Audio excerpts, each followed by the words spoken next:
ஓம் சாய்ராம் ஓம் சாய்ராம் ஓம் சாய்ராம். அத்தியாயம் 14. நான் தேடை சேர்ந்த ரத்தன்ஜி வாடியா மௌலி சாஹேப் முனிவர் தக்ஷிணை சாஸ்திரம் மீமாம்சா. பாபாவின் சொல்லும் கருணையும் எங்கனம் குணமாக்க முடியாத வியாதிகளையும் குணமாக்கியது என்பதை சென்ற அத்தியாயத்தில் கண்டோம். இப்போது பாபா எங்கனம் ரத்தன்ஜி வாடியாவை ஆசீர்வதித்து குழந்தையை அருளினார் என்பதை விவரிப்போம். இயற்கையிலே ஞானியினது வாழ்க்கையானது உள்ளும் புறமும் இனிமையானதாக இருக்கிறது. அவரது பல்வேறு செயல்கள், சாப்பிடுதல், நடத்தல், அவரின் இயற்கையான மொழிகள் எல்லாம் இனிமை வாய்ந்தவை. அவர் தம் வாழ்க்கையோ பேரானந்தம் மானுட உருப்பெற்றதாகும். தமது அடியவர்கள் நினைப்பதற்கு வழிமுறையாக சாயி அதனை வெளியிட்டார். கடமை, செயல் இவற்றை பற்றி பல்வேறு கதைகளை அவர்களுக்கு சொன்னார். அது முடிவாக அவர்களை உண்மையான மதத்திற்கு இட்டு சென்றது. இவ்வுலகில் அவர்கள் மகிழ்ச்சியாக வாழ வேண்டும். ஆனால் அவர்கள் எச்சரிக்கையாக இருக்க வேண்டும். வாழ்க்கையின் நோக்கத்தை அவர்கள் பெற வேண்டும். அதாவது ஆத்மானுபூதியை. முந்தைய ஜென்மங்களிலுள்ள நல்வினைகளால் நாம் இவ்வுடம்பை பெற்றிருக்கிறோம். பக்தியையும் விடுதலையும் இவ்வுதவியை கொண்டு பெறுவது தகுதியுடையதாகும்.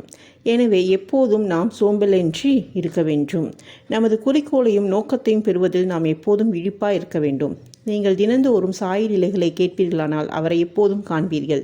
நீங்கள் இவ்வண்ணமாக சாயியை நினைவூட்டிக் கொள்வீர்களானால் உங்கள் மனது அடிக்கடி மாறி ஓடி திரித்திலிருந்து விடுபடும். இவ்விதமாக சென்று கொண்டிருந்ததால் அது முடிவாக சுத்த ஞானத்தில் இரண்டர கலந்துவிடும். அடுத்ததாக நாந்தேடை சேர்ந்த ரத்தன்ஜி. இப்போது இவ்வத்தியாயத்தை சேர்ந்த ஒரு முக்கியமான கதைக்கு வருவோம். நைஜாம் சமஸ்தானத்தில் உள்ள நாந்தேடில் ஒரு பார்சி மில் கான்ட்ராக்டரும் வியாபாரியுமான ரத்தன்ஜி சாபூர்ஜி வாடியா என்பவர் வசித்து வந்தார். அவர் பெருமளவு செல்வம் சேகரித்து வயல்களையும் நிலங்களையும் பெற்று வந்தார். ஆடு, மாடுகள், குதிரைகள், போக்குவரவு வசதிகள் இவ்வளவையும் பெற்று மிகவும் சுபிட்சத்துடன் இருந்தார். புற தோற்றங்கள் அனைத்திற்கும் மிகவும் திருப்தி வாய்ந்தவராகவும் சந்தோஷமுடையவராகவும் காணப்பட்டார். ஆனால் அந்தரங்கமாகவும் உண்மையாகவும் அவர் அங்கனம் இருக்கவில்லை. எவரும் முழுமையும் செல்வந்தராகவும் மகிழ்ச்சியுற்றவராகவும் இருக்கக்கூடாது என்பது பரலோக தீர்ப்பாய் இருக்கிறது. ரத்தன்ஜியும் இதற்கு விதிவிலக்கல்ல. அவர் தாராளமானவராயும் தான தர்மசீலராயும் ஏழைகளுக்கு உணவு உடையளித்தும் அனைவருக்கும் பல்லாற்றனும் உதவி புரிந்தார். மக்கள் அவரை நல்லவர், மகிழ்ச்சி நிரம்பியவர் என்று கருதினர். ஆனால் நெடுநாளாக தனக்கு ஆணோ பெண்ணோ எக்குழந்தையுமே இல்லாததனால் தமக்குள்ளே அவர் மிக்க துயர் கொண்டவரானார். அன்பும் பக்தியும் இன்றி பாடப்பெறும் இறைவன் புகழ் குறித்த கீர்த்தனை போன்றும் பக்கவாத்தியங்கள் அற்ற இசையை போன்றும் பூநூல் அற்ற பிராமணனை போன்றும் பொது அறிவின்றி கலைகளில் பெற்ற சிறப்பறிவை போன்றும் பாவத்திற்காக கழிவிறக்கமின்றி செய்யும் தீர்த்த யாத்திரை போன்றும் அட்டிகை நெக்லஸ் அற்ற ஆபரணம் அணிமணிகள் போன்றும் அழகற்றதாகவும் பயனற்றதாகவும் இருப்பதை போன்றே ஆண் குழந்தையற்ற இல்லறத்தானுடைய நிலையுமாம். இவ்விஷயத்தை பற்றி ரத்தன்ஜி சதா சிந்தித்து எனக்கு ஒரு புத்திரனை கடவுள் எப்போதாவது மகிழ்ந்தருள்வாரா என்று எண்ணினார். இவ்வாறாக அவர் கலகலப்பின்றியும் முகவாட்டத்துடனும் காணப்பட்டார். உணவில் அவருக்கு சுவை ஈடுபாடு இல்லை. தான் ஒரு புதல்வனுக்காக ஆசீர்வதிக்கப்படுவோமா என்று அவர் அல்லும் பகலும் இதே கவலையால் பீடிக்கப்பட்டார். தாஸ்கனு மகாராஜிடம் அவருக்கு மரியாதை அதிகம். அவரை கண்டு தன் உள்ளத்தை வெளியிட்டார். தாஸ்கனுவும் அவரை ஷீரடிக்கு போகும்படியும் பாபாவின் தரிசனத்தை பெற்று அவர் தம் பாதங்களில் விழுந்து ஆசீர்வாதத்தை பெற்று குழந்தை வேண்டுமென வேண்டிக் கொள்ளவும் அவருக்கு உபதேசித்தார். ரத்தன்ஜிக்கு இக்கருத்து பிடித்தது. ஷீரடிக்கு போகவும் தீர்மானித்தார். சில நாட்களுக்கு பின்னர் அவர் ஷீரடிக்கு சென்று பாபாவின் தரிசனத்தை பெற்று அவர் பாதங்களில் விழுந்தார். பிறகு தம் கூடையை திறந்து ஒரு அழகிய பூமாலை எடுத்து அதை பாபாவின் கழுத்தில் இட்ட கூடை நிறைய பழங்களையும் சமர்ப்பித்தார். பாபாவுக்கு அருகில் மிக்க மரியாதையுடன் அவர் அமர்ந்து பின்வருமாறு வேண்ட தொடங்கினார். இக்கட்டான நாட்களில் இருக்கும்போது அநேகர் தங்களிடம் வருகிறார்கள். தாங்கள் அவர்களின் துன்பங்களை உடனே தொடக்கிறீர்கள். இதை கேட்டு நான் தங்களது சரணம் கமலத்தை அடைக்கலம் புகுந்தேன். ஆகவே தயவு செய்து என்னை ஏமாற்றாதீர்கள். ரத்தன்ஜி கொடுக்க இருந்த ரூபாய் 5 பாபா கேட்டார். ஆனால் ரூபாய் 3.14 தான் முன்னரே வாங்கி விட்டதாகவும் மீதத்தையே கொடுக்க வேண்டும் என்றார். ரத்தன்ஜி பெரிதளவும் குழப்பமடைந்தார். பாபா என்ன கூறினார் என்று அவரால் புரிந்து கொள்ள இயலவில்லை. அவர் ஷீரடிக்கு செல்வது இதுவே முதல் முறை. முன்னமே ரூபாய் 3.14 தாம் வாங்கி கொண்டதாக பாபா கூறியது எங்கனம் என்று அவர் நினைத்தார். அவரால் புதிரை விடுவிக்க இயலவில்லை. ஆனால் அவர் பாபாவின் பாதத்தடியில் அமர்ந்து கேட்கப்பட்ட மீதமுள்ள தட்சிணையை அளித்தார். பாபாவிடம் தாம் வந்த காரணத்தை முழுமையும் விளக்க கூறி அவருடைய உதவியை கோரினார். நமக்கு ஒரு புத்திரனை பாபா ஆசீர்வதித்தள்ள வேண்டும் என்று வேண்டிக் கொண்டார். பாபாவும் மனமுருகி அவரை கவலைப்படாமல் இருக்கும்படியும் அதிலிருந்து அவரின் கஷ்டமான நாட்கள் முடிந்துவிட்டன என்றும் கூறினார். பின்னர் அவருக்கு உதியை அளித்து அவரது தலையில் கையை வைத்து அல்லாஹ் அவரது உள்ளத்தின் ஆசையை பூர்த்தி செய்வார் என்று கூறினார். பின்னர் பாபாவிடம் விடைபெற்று கொண்டு நாந்தேடுக்கு திரும்பி ஷீரடியில் நடந்த எல்லாவற்றையும் தாஸ்கனுக்கு கூறினார். அங்கு எல்லாம் நன்றாகவே நிறைவேறியதாகவும் தாம் பாபாவின் தரிசனத்தையும் ஆசீர்வாதத்தையும் பிரசாதத்தையும் பெற்றதாகவும், ஆனால் அவரால் ஒன்றை மட்டும் புரிந்து கொள்ள முடியவில்லை என்றும் கூறினார். பாபா அவரிடம் தாம் ஏற்கனவே ரூபாய் 314 வாங்கி கொண்டதாக கூறினார். இக்குறிப்பினால் பாபா என்ன கூறுகிறார் என்பதை தயவு செய்து விவரியுங்கள். நான் ஷீரடிக்கு போனதே இல்லை. பாபாவிடம் அத்தொகையை நான் எவ்விதம் கொடுத்திருக்க முடியும் என்று தாஸ்கனிடம் கூறினார். தாஸ்கனுவுக்கு அது ஒரு புதிராகத்தான் இருந்தது. அதை பற்றி பெரிதும் அவர் நீண்ட நேரம் சிந்தித்தார். சிறிது நேரத்திற்கு பிறகு பின்வரும் நிகழ்ச்சி அவர் கவனத்திற்கு வந்துவிட்டது. சில நாட்களுக்கு முன் ரத்தன்ஜி மௌலி சாஹிப் என்ற ஒரு முகமதிய முனிவரை வரவேற்று அவரின் வரவேற்பு உபசரணைக்காக கொஞ்சம் பணம் செலவழித்தார். மௌலி சாஹிப் நாந்தோட் மக்கள் நன்றாக அறிந்த ஒரு முனிவர். ரத்தன்ஜி ஷீரடிக்கு போக தீர்மானித்த போது அந்த மௌலி சாஹிப் தற்செயலாய் ரத்தன்ஜியின் வீட்டிற்கு வந்தார். ரத்தன்ஜி அவரை அறிந்திருந்தார். அவரிடம் அன்பு செலுத்தினார். எனவே அவரை கௌரவிக்குமாக ஒரு விருந்து கொடுத்தார். தாஸ்கனு ரத்தன்ஜியிடமிருந்து விருந்து உபசரிப்புக்கான செலவு குறிப்புகளை வாங்கி பார்த்தார். எல்லாம் சரிநுட்பமாக ரூபாய் 314 ஆகியிருந்தது. அதற்கு கூடவோ குறையவோ இல்லாதது கன்று எல்லோரும் ஆச்சரியத்தால் செயல் இழந்தனர். அவர்கள் பாபா எங்கும் நிறை பேருடையார் என்பதை அறிய தலைப்பட்டார்கள். அவர் ஷீரடியில் வாழ்ந்தாலும் ஷீரடியில் நெடுந்தூரம் உள்ள வெளியிடங்களில் நடப்பதையும் அவர் அறிந்திருக்கிறார். உண்மையில் அவர் நடப்பது நடக்கப் போவது எல்லாவற்றையும் அறிந்திருக்கிறார். எவருடைய நெஞ்சத்தினுள்ளும் ஆவினுள்ளும் தம்மை அவர் அடையாளம் கண்டு உணர்ந்து கொள்ள முடியும். மேலே குறிப்பிட்ட நிகழ்ச்சியில் மௌலி சாஹிப்பிடம் தம்மை காணாமலும் அவருடன் தாம் ஒன்றாகவும் இல்லாதிருப்பின் ரத்தன்ஜி மௌலி சாஹிப்புக்கு கொடுத்த வரவேற்பு பற்றியும் அதற்கு அவர் செலவழித்த தொகையை பற்றியும் பாபா எங்கனும் அறிந்திருக்க முடியும். ரத்தன்ஜி தாஸ்கனும் விளக்கத்தால் திருப்தியுற்றார். பாபாவிடம் அவருக்குள்ள நம்பிக்கைகள் உறுதிப்பட்டு பெருகியது. பின்னர் உரிய காலத்தில் அவருக்கு ஒரு ஆண் குழந்தை ஆசீர்வதிக்கப்பட்டது. அவரின் மகிழ்ச்சிக்கு எல்லையே இல்லை. அவருக்கு 12 குழந்தைகள் மொத்தத்தில் பிறந்தன என்றும் அதில் 4 உயிர் பிழைத்தன என்றும் கூறப்படுகிறது. அத்தியாயத்தின் அடிக்குறிப்பில் பாபா ராவ் பகதூர் ஹரி விநாயகி சாடே என்போரை அவர் முதல் மனைவி இறந்த பின்னர் மீண்டும் மனம் செய்து கொள்ளும்படியா அவருக்கு மகன் பிறப்பான் என்றும் கூறினர். சாடே 2வது மனம் புரிந்து கொண்டார். இம்மனைவி மூலம் அவருக்கு பெண் குழந்தைகளை பிறந்தன. எனவே அவர் மிகவும் மனந்தளர்ந்து அடைந்தார். ஆனால் 3வது ஆண் குழந்தையாக பிறந்தது. பாபாவின் சொற்கள் உண்மையாயின. அவரும் திருப்தியுற்றார். அடுத்ததாக தக்ஷிணை மீமாம்சா.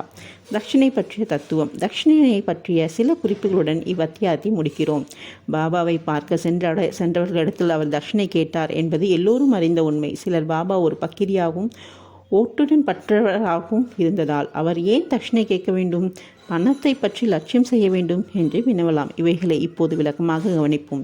ஆரம்பத்தில் நெடுநாட்களுக்கு பாபா எதையுமே பெறவில்லை. அவர் எரிக்கப்பட்ட தீக்குச்சிகளை சேமித்து தம் பைகளில் வைத்து கொண்டார். இவரிடமிருந்தும் அவர் அடிவராக இருப்பினும் வேறு யாராக இருப்பினும் பாபா எதையும் ஒருபோதும் கேட்கவில்லை. யாராவது ஒரு பைசாவோ 2 பைசாவோ அவர் முன்னால் வைத்தால் அவர் எண்ணெயோ அல்லது புகையிலையோ வாங்கினார். அவர் புகையிலையின் மீது விருப்பமுடையவராக இருந்தார். ஏனெனில் அவர் எப்போதும் பீடி அல்லது சிலின் புகைப்பிடிக்கும் ஒரு மண்குழாய் குடித்தார். பின்னர் சிலர் ஞானிகளை வெறுங்கையுடன் பார்க்கக்கூடாது என்று நினைத்தனர்.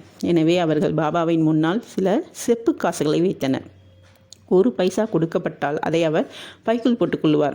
2 பைசா நாணயமாக இருந்தால் அது உடனே திருப்பி கொடுக்கப்படும். பாபாவின் புகழ் திக்கெங்கும் பரவிய பின்னர் மக்கள் அவரிடம் பெருந்தொகைகளில் மண்டத் தொடங்கினர். அவர்களிடம் பாபா தட்சிணை கேட்க தொடங்கினார். 1 தங்க காசு வைக்கப்பட்டால் அன்று கடவுளின் பூஜை பூர்த்தியாவதில்லை என்று கருதி வேதங்கள் பகிர்கிறது. கடவுள்களின் பூஜைக்கு காசு தேவைப்பட்டதால் ஞானிகள் பூஜைக்கும் கூட ஏன் அது அங்கனம் இருக்கக்கூடாது? முடிந்த சார்பாக ஒருவன் கடவுள், அரசன், ஞானி, குரு இவர்களை பார்க்க போகும்போது வெறுங்கையுடன் போகலாகாது என்று விதிக்கப்பட்டது. அவன் காசோ பணமோ எதையாவது அவருக்கு சமர்ப்பிக்க வேண்டும். அது சம்பந்தமாக உபநிஷதங்கள் சிபாரிசு செய்த கருத்தை நாம் கவனிக்கலாம். விஷதாரண்ய உபநிஷதம் பிரஜாபதி கடவுள், தேவர்கள், மனிதர்கள், பிசாசுகள் இவர்களை இத் என்ற ஒரே எழுத்தால் விழித்தது. இச்சொல்லால் தேவர்கள் தாங்கள் முதலாவது தமம் அதாவது தன்னடக்கம் பழக வேண்டும் என்று புரிந்து கொண்டனர். 2வது மனிதர்கள் தானம் அல்லது தர்மம் செய்ய வேண்டும் என்று புரிந்து கொண்டனர்.